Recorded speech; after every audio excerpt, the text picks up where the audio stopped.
গরম বেশ পড়েছে, তাই আজকে নিচের বাড়িতে এসি লাগানো হবে মা বাবাদের জন্য, পয়েন্ট করা হচ্ছে। আর এদিকে আমি মুসুর ডাল করে বড়া করেছি আর রান্না সমস্ত কমপ্লিট। এখন এসছে বইয়ের জন্য লিচু নিয়ে এসছে,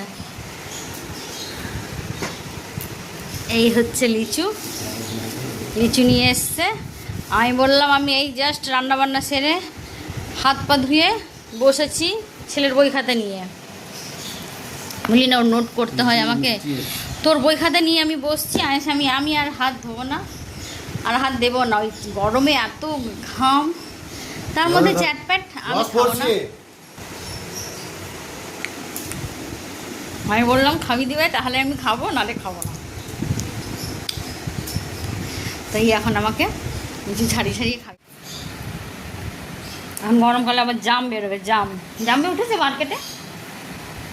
আর এমন জায়গা, আমার বাপের বাড়িতে গাছ ছিলালে জাম পড়তো, মানে ওই সাইডে এত জাম, আর এখানে আমাদেরকে জাম কিনে খেতে হয়। কারেন্ট চলে গেল এর মধ্যে, ইনভার্টারে চলছে। তাহলে চলুন নেক্সট ভিডিওতে আবার দেখা হচ্ছে। এখনকার মতন টাটা, আপনারা সবাই ভালো থাকবেন।